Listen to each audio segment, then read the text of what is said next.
Renowned weight loss expert Dr. Jason Fung warns that by 2030, nearly 1 billion people across the globe will be living with obesity. And in the United States, the epidemic is already well underway. When you look at CDC maps from 1990, obesity was relatively uncommon.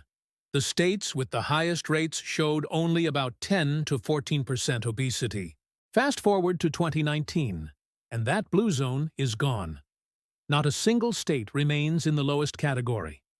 The epidemic has spread nationwide. So, what changed? Most people think it's about what or how much we eat. But Dr. Fung says the real issue isn't our food. It's our eating habits. Then versus now. The eating habit shift. Let's rewind to the 1970s, a time before obesity became widespread.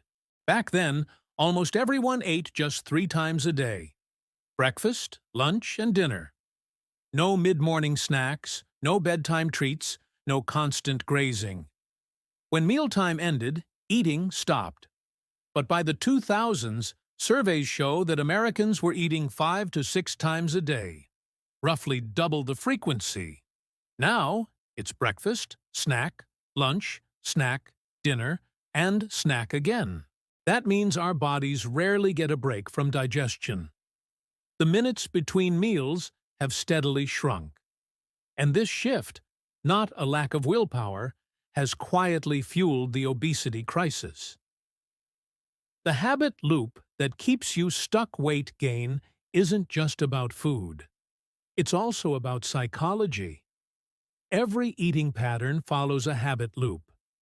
Cue, craving, response, reward. Imagine this. You always snack while watching a movie.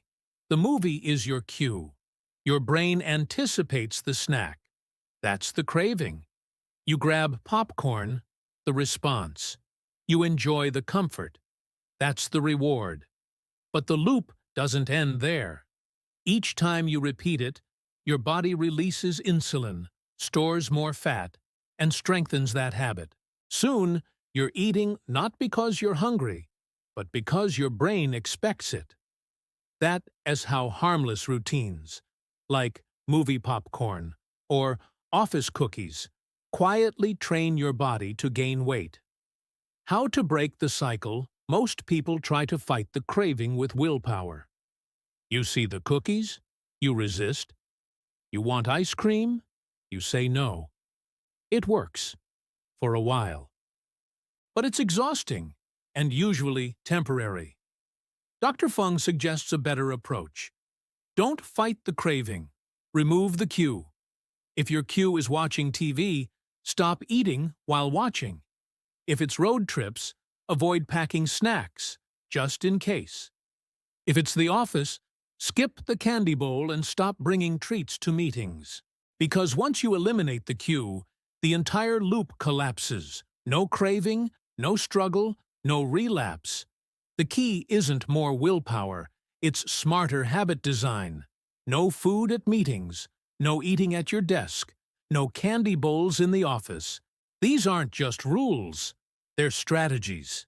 Because when people are trying to lose weight, removing the cue is far easier than trying to fight the habit loop once it starts. Building new habits will still require some willpower, but you can make the process much easier by not testing yourself unnecessarily.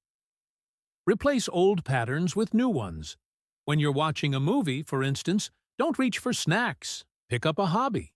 Try drawing, knitting, or even watching like a film critic, paying attention to the story and acting.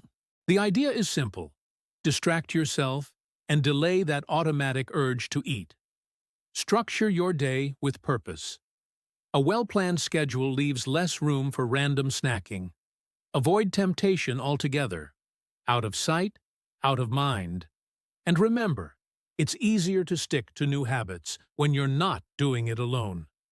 Team up with a friend or family member who shares your goals. Hold each other accountable. Celebrate small wins together. Or even turn it into a friendly competition. Understanding hunger. The real challenge. No matter how disciplined you are, hunger will always be the toughest obstacle. That's why you need to choose foods that actually keep you full, foods that control cravings instead of fueling them. When you're hungry, every snack looks irresistible. Chips, cookies, ice cream, they all call your name.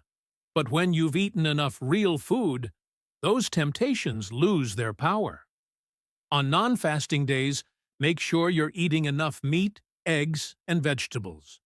Fill up properly during meals, so you're not prowling for snacks later. It's the same wisdom our parents used in the 1970s. If you wanted a bedtime snack, your mom would say, "You should have eaten more at dinner."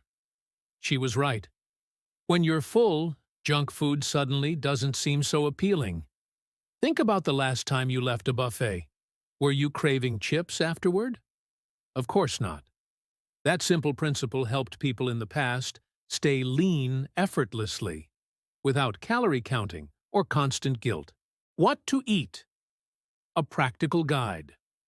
Take a balanced, realistic approach. Cut down on refined carbs, but add plenty of fiber. It slows digestion and keeps you satisfied longer. Don't fear real foods like meat, eggs, and healthy fats. These are nature's original appetite regulators. And never waste breakfast on something light. Start your day with a hearty, protein-rich meal. One that includes eggs, healthy fats, or even traditional foods that fuel you for hours.